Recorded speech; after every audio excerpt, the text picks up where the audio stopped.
Hello, good morning. Nifty ഇപ്പോൾ ഒരു sharp മൂവ്മെൻറ്റാണ് താഴ്ത്തേക്ക് വന്നിരിക്കുന്നത്. അത് മാക്സിമം അതിൻ്റെ പ്രീവിയസ് ഹയർ ഹൈസിനൊക്കെ ബ്രേക്ക് ചെയ്തിട്ടുണ്ട്. നമ്മളൊരു ഉദ്ദേശിച്ചിരുന്നൊരു ഏരിയ ഇവിടെ വരെയായിരുന്നു മിനിഞ്ഞാന്ന്. അത് ഫില്ല് ചെയ്യാണ്ട് പോയതിൻ്റെയും പിന്നെ ഇന്നലെയൊക്കെ മൊത്തം ഗ്ലോബൽ മാർക്കറ്റ് നെഗറ്റീവ് ആയിരുന്നു. ഈ ഒരു വന്ന മൂവ്മെൻറ്റ് മാത്രം വെച്ചിട്ട് ജസ്റ്റ് ഒരു ഷോർട്ട് ഐഡിയ പറയാം. അതായത് ഇത് മൊത്തത്തിൽ നമുക്കൊരു ബേസ്മെൻ്റ് എന്ന് പറഞ്ഞിട്ടുണ്ടെങ്കിൽ 38% വരെ ഫെബ്രുവരി ട്രേസിൽ വന്നാൽ മതി. ഇത് ഓൾറെഡി 38% കംപ്ലീറ്റ് ചെയ്തിട്ടുണ്ട്. അതുകൊണ്ട് തന്നെ ഇതൊരു ബേസ്മെൻറ്റിൽ കണക്കാക്കാം. 23-ലായിരുന്നെങ്കിൽ ഇതെപ്പോൾ ഇത് കണ്ടിന്യൂഷൻ വന്നാലും തിരിച്ച് റൗണ്ട് ഇത് കയറി പോകും നമുക്ക് പ്രതീക്ഷിക്കാം.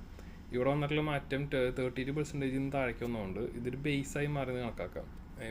ഇത് നല്ല സ്ട്രെങ്ത് ഉള്ള ബേസാണ്. അപ്പോൾ നമ്മൾ ഇതിനെ ഫിബ് എക്സ്റ്റൻഷൻ വെച്ചിട്ട് 3 ഡോട്ട്സ് നമ്മൾ ഇടുകയാണ്. ഫസ്റ്റ് അതിൻ്റെ ഫസ്റ്റ് പ്രിവ്യൂ ഏറ്റവും തുടക്കത്തിലും അത് ഫസ്റ്റ് വേവ്, ഇതിൻ്റെ സെക്കൻഡ് വേവ് വരെ കണക്കാക്കാം. ഇതിൻ്റെ ഒരു റീടെസ്റ്റ് ഏരിയ ഏകദേശം 72% അടുത്താണ് വരിക. ഏകദേശം 25,800-900 ഈ റേഞ്ചാണ്. ഇവിടുന്ന് റീടെസ്റ്റ് കിട്ടാം. ഇവിടുന്ന് റീടെസ്റ്റ് കിട്ടിയിട്ട് വീണ്ടും ബ്രേക്ക് ചെയ്താൽ സ്ട്രൈറ്റ് ഇത് ബോട്ടത്തിലേക്ക് വരും. ഏകദേശം നമുക്ക് 25,800 ഈ ഒരു റേഷ്യോയിലേക്ക് ഇത് വന്നു വീഴാനുള്ള സാധ്യത കൂടുതലാണ്.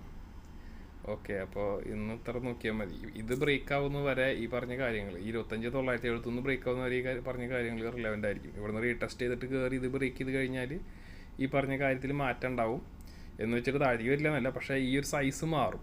അപ്പോൾ ഇന്ന് നോക്കാവുന്ന ഒരു ഏകദേശ സൈസ് ഇതാണ്. പിന്നെ അത് നോക്കി കണ്ട് നിങ്ങളുടെ ഇഷ്ടത്തിന് ചെയ്യുക. ഇതൊരു സജഷനായിട്ട് കാണണ്ട, ഒരു ഐഡിയ, ഒരു ടെക്നിക്കൽ ഐഡിയ ആയിട്ട് മാത്രം കണക്കാക്കിയാൽ മതി. ഓക്കെ.